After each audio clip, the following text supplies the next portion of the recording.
किसान माफिया कौन है और उनकी कहानी क्या है, आइए इसी को पूरी डिटेल से बयान करते हैं इस वीडियो के अंदर। बिस्मिल्लाहिर्रहमानिर्रहीम, अस्सलाम वालेकुम। उम्मीद करता हूँ कि सब दोस्त खैर खैरियत होंगे। दोस्तों, पंजाब की अगर कुल आबादी की बात की जाए तो 2023 के अदाद-ओ-शुमार के मुताबिक तकरीबन 12 करोड़ 70 लाख लोग यहाँ पर मौजूद हैं। इस तरह अगर किसानों की बात की जाए तो 2023 के अदाद-ओ-शुमार के मुताबिक तकरीबन 60 से 65% जो यहाँ पर लोग मौजूद हैं वो सिर्फ किसान ही है। अगर इसको अपनी आम जबान में देखें तो तकरीबन 7 करोड़ से 8 करोड़ यहाँ पर जो लोग मौजूद हैं वो सिर्फ किसान हैं। ये वो किसान जो अपने घरों का सिर्फ नसार करते हैं ज़रा से, ये वो लोग जो अपनी बच्चों का मुस्तकबिल सोचते हैं सिर्फ ज़रा से, और अपने घरों की जिम्मेदारियां पूरी करते हैं सिर्फ ज़रा से। और इन्हीं लोगों को किसान माफिया कहना थोड़ी सी अक्ल की कमी वाली बात लगती है। अगर पंजाब के अंदर फैक्ट्रियों की बात की जाए तो तकरीबन 25 से 30 हज़ार यहाँ पर फैक्ट्रियाँ मौजूद हैं। यहाँ पर छोटी फैक्ट्री, बड़ी फैक्ट्री और दरमियानी फैक्ट्री भी यहाँ पर शामिल हैं। अगर बड़ी फैक्ट्रियों की बात की जाए तो 30-100 फैक्ट्रियाँ यहाँ पर मौजूद हैं, जिसमें टेक्सटाइल, सीमेंट और फ्लोर मिल भी यहाँ पर शामिल है। और इनकी अगर मजदूरों की बात की जाए तो तकरीबन 20 से 25 लाख यहाँ पर लोग मजदूर काम करते हैं। इसी तरह अगर छोटी फैक्ट्रियों की बात की जाए तो 20 से 25 हज़ार फैक्ट्रियाँ छोटी हैं। अगर छोटी फैक्ट्री की डेफिनेशन की जाए तो ऐसी फैक्ट्री जिसमें 7 से 8 बंदे मिलकर काम करते हैं उसे हम कहते हैं छोटी फैक्ट्री।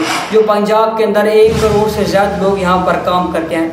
फैक्ट्रियाँ लगाई गई हैं सिर्फ ज़राअत की बेस पे लगाई गई हैं कि अगर ज़राअत से कुछ आएगा तो ये फैक्ट्रियाँ चलेंगी, अगर ज़राअत से कुछ मिलेगा तो ये फैक्ट्रियाँ चलेंगी, अदरवाइज़ कुछ भी नहीं होगा। और यहाँ पर दरामदात बरामदात भी नहीं की जाती। और मैंने पहले भी अपनी वीडियो के अंदर दरामदात और बरामदात के बारे में डिटेल से बयान किया गया।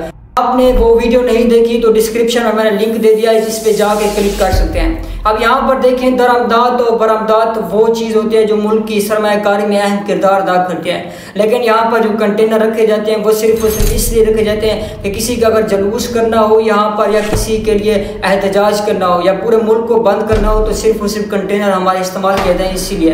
लेकिन अगर इन कंटेनर को होना चाहिए होता तो बंदरगाहों में होना चाहिए था, इन कंटेनर को होना चाहिए तो दूसरे मुल्कों के अंदर होना चाहिए, लेकिन ये सूरत हाल पाकिस्तान की नहीं है। अब इस चीज़ से अंदाज़ा लगा सकते हैं जिस मुल्क का निसार और जिस सूबे का निसार सिर्फ ज़राअत पे और उसी ज़राअत। और ज़्यादातर जिन लोगों ने कर्जे के लिए अप्लाई किया है, जिन किसानों ने, वो तमाम व्हीट ग्रोवर्स हैं, गंदम उगाने वाले किसान हैं। और मैं ये कोशिश करूँगी, देखिए मैं एक बहुत मुश्किल जगह पे हूँ। मैं अगर किसान को या आड़ती को या माफियाज को प्रॉफिटेरिंग करने देती हूँ तो मुझे गरीब की रोटी भी सस्ती रखनी है। अगर वो रोटी 22 रुपये पे चली जाती है और माफियाज को फ़ायदा हो जाता है, जिनका नाम हमने किसान रखा हुआ है, जो असल में ब्लैकमेलर्स हैं, अगर उनको फ़ायदा होता है गरीब की रोटी 14 करोड़ की रोटी महंगी हो जाती है, तो ये कोई अक्लमंदी है? यहाँ पर लोगों को कहना कि आप माफिया हैं, थोड़ी सी अक्ल वाली बात होगी। अब यहाँ पर एक चीज़ और देखें तो यहाँ पर किसान कार्ड को भी लॉन्च किया जाता है। अब किसान कार्ड की थोड़ी सी हिस्ट्री देखें कि एक ऐसा बंदा जो आपको कर्जा देता है, जो आपको मोहताज रहता है, आप सिर्फ उसी के सुनते हैं और उसी के मुताबिक ही काम करते हैं और उसी को आप चीज़ देते हैं, इसे कहते हैं कि कर्जा देने वाला। बिल्कुल गवर्नमेंट पाकिस्तान भी ऐसा ही कर रही है, जिनमें 10 लाख लोगों को सिर्फ 1.5 लाख रुपया दिया जाता है, और 12 एकड़ या 10 एकड़ जो कम ज़मींदार हैं सिर्फ वही काश करते होते हैं और उन्हीं को ही दिए जाएंगे। मतलब 8 करोड़ या 9 करोड़ से जो किसान मौजूद हैं उनके अंदर 10 लाख के किसान कार्ड देना और खुद को ये कहना कि हम बहुत अच्छा काम कर रहे हैं। कि एक तो ये पढ़े लिखे ज़्यादा नहीं है, दूसरे में अकल भी बड़ी कम है। एक तरफ तो उनकी गंदों की रेट आप ऊपर नहीं करते, दूसरी तरफ आप खादों का रेट नीचे नहीं करते, आप बिजली का रेट नीचे नहीं करते, और दूसरा तेल का रेट भी नीचे नहीं करते, और दूसरी तरफ आप कह रहे हैं कि हम किसान को किसान कार्ड दे रहे हैं, उनको गुलाम बना रहे हैं। यही चीज़ कह रहे हैं कि हम मैं आया हूँ तो आप समझेंगे शायद ये मांगने आया, मैं मांगने नहीं आया, लेकिन मजबूरी है हमारा। जिस तरह माजी में 75 साल में आपने हमारा हाथ बटाया है, कुछ अर्सा आप हाथ बटा दें तो मैंने कहा मैं वादा करता हूं कि इंशाअल्लाह हम पूरी कौम हम मिलकर दिन रात मेहनत करेंगे, पसीना कराएंगे, अपने पाँव पे खड़े होंगे, इंशाल्लाह जरूर खड़े होंगे। किसान का भी यही होगा कि हम मांगने नहीं है लेकिन मजबूरी है। अगर यहाँ पर देखें दूसरी तरफ ये कहते हैं कि ट्रैक्टर स्कीम भी हम लॉन्च कर रहे हैं। ट्रैक्टर स्कीम का क्या मकसद होगा कि लोगों को ट्रैक्टर मिलेंगे। अगर जो लोग 50 लाख का ट्रैक्टर खरीदेंगे तो उनको 10 लाख गवर्नमेंट पाकिस्तान देगी। इसी तरह छोटे जो 25 लाख का ट्रैक्टर खरीदेंगे तो उनमें 10 लाख जो ट्रैक्टर के होंगे वो सिर्फ गवर्नमेंट पाकिस्तान देगी। ये थोड़ी सी कम अक्ली की बात है।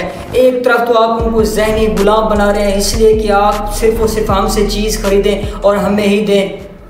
अगर दूसरे मुल्कों की बात की जाए, इंडिया की बात की जाए, तो वहाँ पर जो किसान है वो इंडिपेंडेंट है, मतलब वो खुद मुख्तियार है। इसी तरह मेरी गंदम इतनी उगी है और इसका रेट ये होना चाहिए, क्योंकि जो मैंने मेहनत किया, जो मैंने खर्चा किया वो बेहद किया है। और अगर आपने अंदाज़ देखना है तो ये देख लें। यहाँ पर किसान रो रो के ये कहता है कि जो मेरी आमदन है या जो मेरे सरमाया है वो बहुत ही ज़्यादा है। लाभ जो चीज़ें हमें दे रहे हैं या जो कर्जा आप हमें दे रहे हैं इससे कोई भी हमें फ़ायदा नहीं मिलेगा।